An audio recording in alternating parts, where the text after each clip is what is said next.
Bienvenue dans le chapitre 2 du dossier D1, l'affaire Élise Baudet. Dans toute enquête, il y a des noms. Des personnes dont la présence interroge, même quand aucune preuve ne les relie aux faits. Dans le dossier D01, ils sont 3.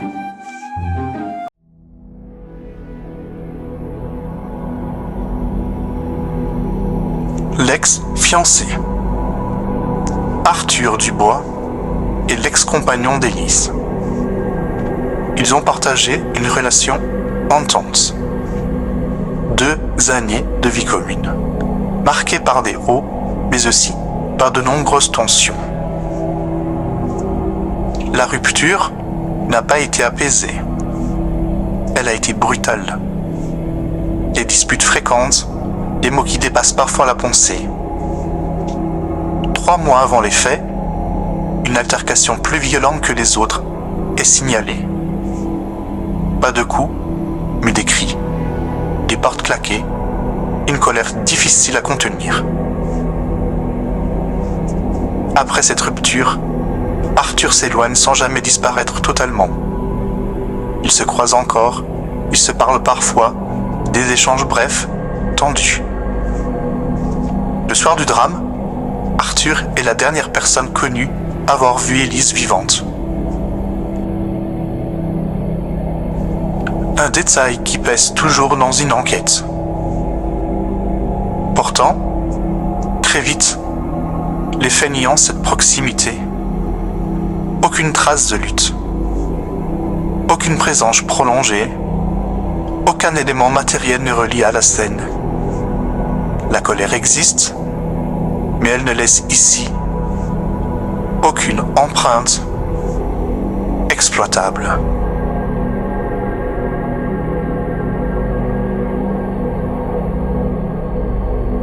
Maude Évrard n'appartient pas à la sphère intime d'Élise. Elle appartient à son quotidien. Cliente régulière de la boutique Minuit, elle passe souvent. Parfois pour acheter. Parfois simplement pour rester.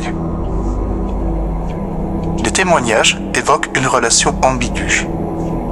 Un attachement excessif. Une présence constante. Élise aurait confié à plusieurs reprises se sentir envahie, sans jamais oser mettre de distance claire. La veille du drame, Maude envoie un message.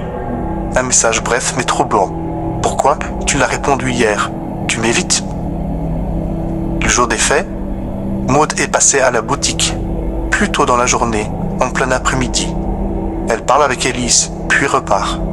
Lorsque la police s'intéresse à elle, elle coopère immédiatement. Son emploi du temps est vérifié, son alibi confirmé. Le message reste dérangeant, mais il ne dépasse jamais le stade des mots.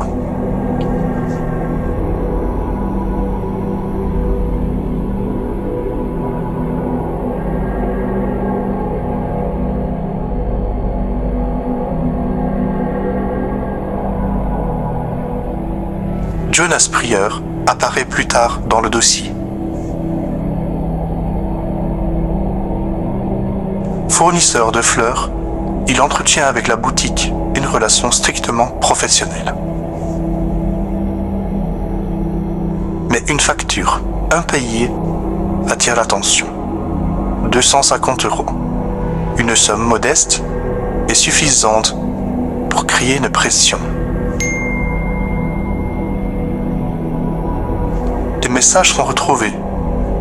Courts, insistants. On doit parler.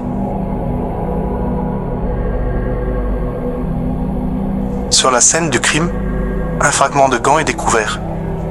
Sur une rose épineuse. Un détail qui intrigue. Mais là encore, les vérifications ne mènent à rien de concluant. Jonas n'a pas vu Élise ce soir-là. Aucun contact direct n'est établi. Aucune preuve matérielle ne relie le fragment retrouvé à lui. Le mobile financier existe, mais il reste théorique. 3 noms, 3 trajectoires différentes. La colère, l'obsession, la pression financière. Autant de tensions qui entouraient Élise Bollet. Mais à l'issue de cet examen, une chose s'impose. Aucune de ces présences ne permet de conclure. Le dossier D01 ne désigne pas de coupable, il accumule les zones grises. Parfois, dans une enquête, ce sont précisément ces zones-là qui posent les questions les plus dérangeantes. Le dossier D01 se poursuit.